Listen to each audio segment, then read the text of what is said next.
This one, I don't know. I feel lost. It's too dissonant. It needs to dry so I can tone it down. And, you know, sometimes it's like a puzzle. It's hard to explain what goes on and do it. I don't know. What are you looking for now? A center or something. What do you mean? Something that, like a direction. It came very naturally because I liked what she did very much, and we talked about it, and we met several times in New York and Los Angeles while she was living there. When she was at the time she was doing a lot of music, and then she started drawing and painting a lot. She asked me to write a text for her first exhibition. I was very happy to. And we continued the dialogue. We continued to work together on how to put words on what she is doing.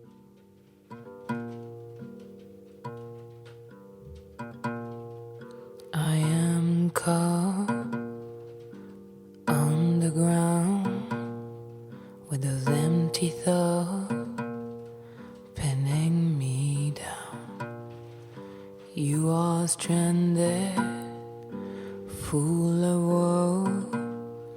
Oh baby, please, I'm in the undertow. You are racing towards the cloud, my tired face wearing me down.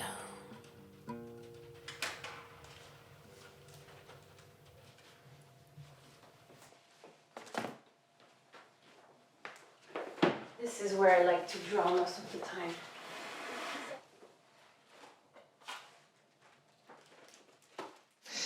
I like to work on different notebooks at the same time. So this, for example, I haven't worked on this notebook at all. These are just like doodle things that I did as a background. So this is a drawing that's done. So these are just like fragments of drawings, and then I rework them.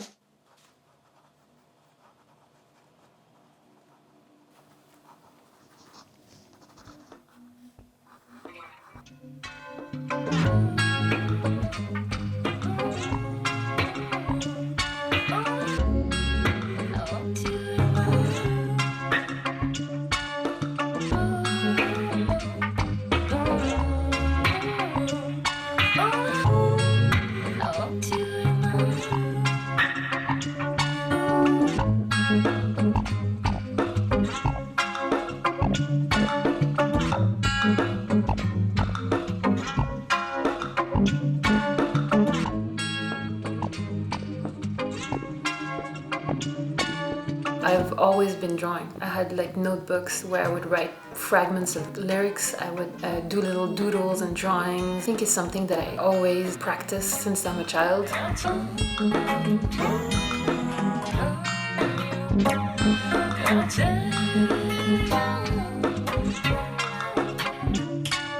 The transition of paper to canvas was the thing that really scared me, because I practice oil on paper a lot, and to use canvas was something that really took me a long time. I have this very sensual relationship with paper, and there's a lot of immediacy, which you don't have with oil paint so much. But when you use oil paints with paper, I feel there's something much more direct, because you can't take it back. Whereas with canvas, it's much more forgiving. But at the same time, it's the choices I feel are endless. So I always question myself, and it took me a long time to really feel confident to use canvas. So what are you doing? Watering my plants.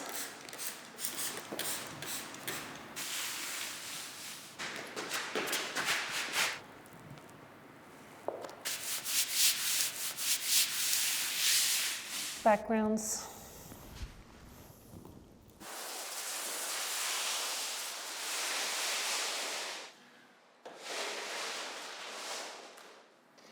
sort of like a transfer, I would say, but not really.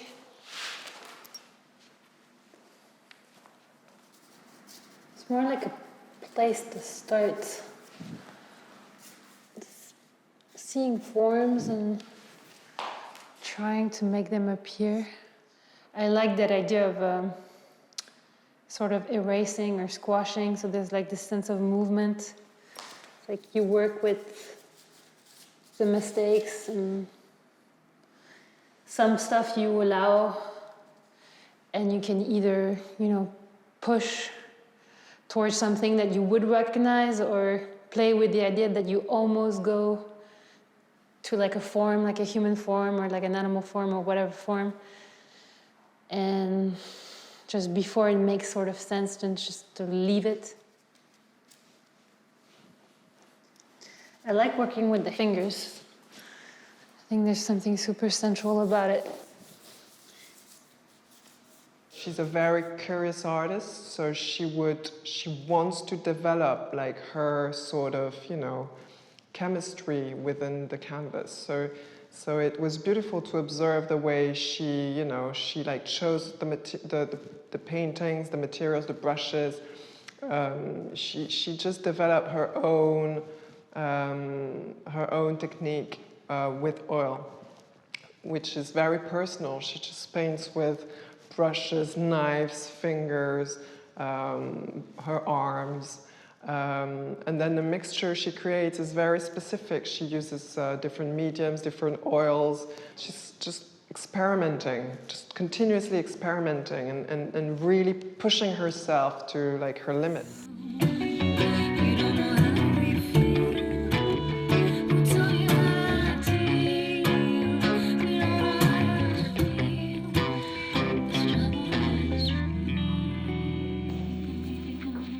When we were kids, my dad would take us to those dealers where they would have like a lot of African masks and art, and he would always tell us, pick the one that's the scariest. And of course, at the end, we were buying this sculpture or this mask or statue because they were feeling some correspondence, some energy, some hidden relationship between the statue and themselves. I guess you have to, for him, live with your fears or stuff that makes you afraid.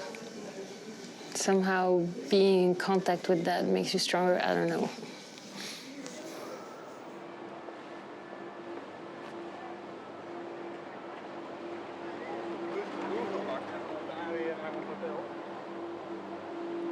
You have very much Zao Wou-Ki inks, quite important for Marie because Marie has been seeing him a lot, the wife of Zao Wou-Ki, Françoise, important family friends, and sharing with Zao Wou-Ki a lot because she had a chance to inherit some of Zao Wou-Ki's paintings and mediums and brushes and so on. These are also from Zao Wou-Ki, and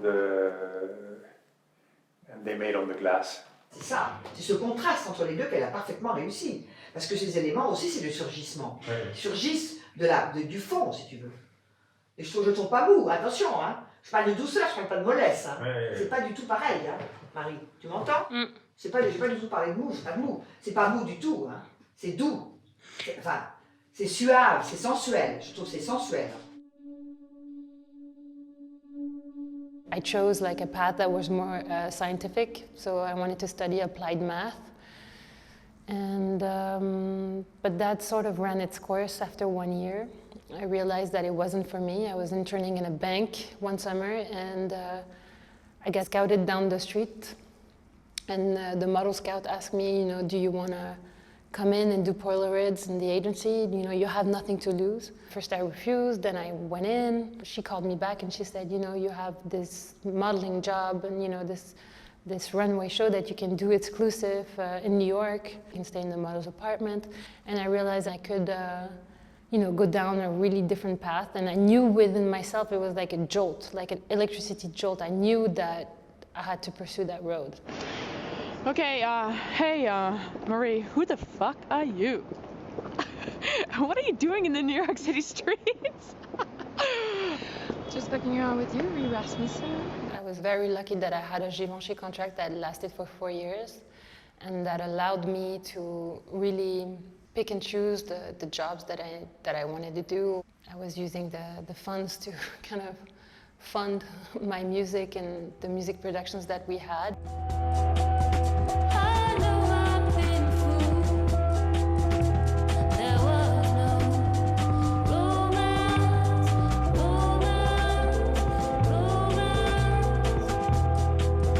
I guess I learned by watching. I didn't go to any proper school to do that. I think just being around super creative people who were really showing me, the way, and I just picked up on things. And since there were no rules, it was easy to just start because there was no proper way to do things, and that allowed me to really making my own rules and start thinking outside the box. She started a lot through drawing, through very quick drawing, through very, I would say, seismic drawing with the pencil, trying to capture the moment, the essence of the moment. And you see that it's the same way she would compose music or she would build a song. On the other side, there was the work she did with Pink Mist, that was a lot of energy, a lot of sound, very different approach to the harmony of music itself. But in both cases, you could find Marie in one instant. You could recognize that she was there. Of course, she has multiple talents. She is multi-talented, but I don't think that's the essential part. The essential part is to be focused on finding her own truth. And it's on understanding that it's not about technique in all of these aspects. It's about the quest. It's about what she wants to achieve, what she wants to find. It's the capacity to see all arts as the same work of creation or the same responsibility.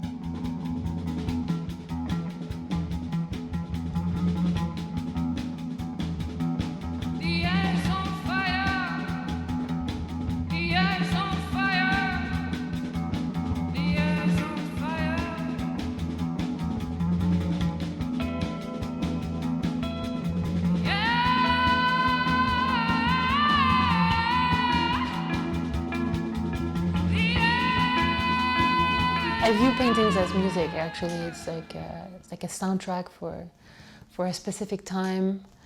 It has like rhythm, and it's almost like a music sheet, like a composition that I'm making with colors. And sometimes I see notes, I see rhythm, movements, breaks. My brain just works the same as when I'm writing a song or composing.